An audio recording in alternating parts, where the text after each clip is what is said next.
Hi అండి. ఎంతో tasty and spicy mutton curry సింపుల్‌గా ఎలా తయారు చేసుకోవాలో ఈ వీడియోలో చూద్దామండి. వీడియో నచ్చితే గనక లైక్ చేయడం మర్చిపోకండి. స్టవ్ పైన కుక్కర్ పెట్టుకుని ఒక 2 టేబుల్ స్పూన్ల వరకు నూనె వేసుకుని, ఒక 3 ఉల్లిపాయలు మీడియం సైజ్ ఉల్లిపాయలు కట్ చేసుకొని వేయించుకోవాలి. వేగిన తర్వాత ఒక టీ స్పూన్ వరకు అల్లం వెల్లుల్లి పేస్ట్ వేసుకొని, ఆ పచ్చివాసన పోయిన తర్వాత కడిగి పెట్టుకున్న మటన్ వేసుకోవాలి. ఒక 400 గ్రాములు ఉంటుంది మటన్ వచ్చేసి.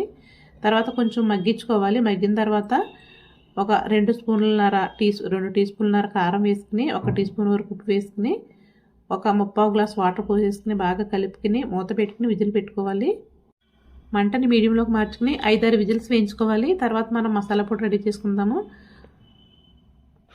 ఒక టేబుల్ స్పూన్కి ఎక్కువ ధనియాలు, కొద్దిగా జీలకర్ర, ఒక 4 లవంగాలు, 2 యాలకులు, కొన్ని గసగసాలు వేసుకుని ముందు ఒకసారి ఇలా గ్రైండ్ చేసుకుని తర్వాత వాటర్ వేసుకుని అంటే మెత్తగా గ్రైండ్ చేసుకోవాలి.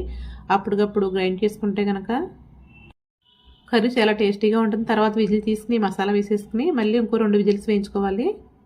ఒకసారి ఉప్పు చెక్ చేసుకుని సరిపోతే కొంచెం వేసుకోవచ్చు. అంతేనండి. Please subscribe.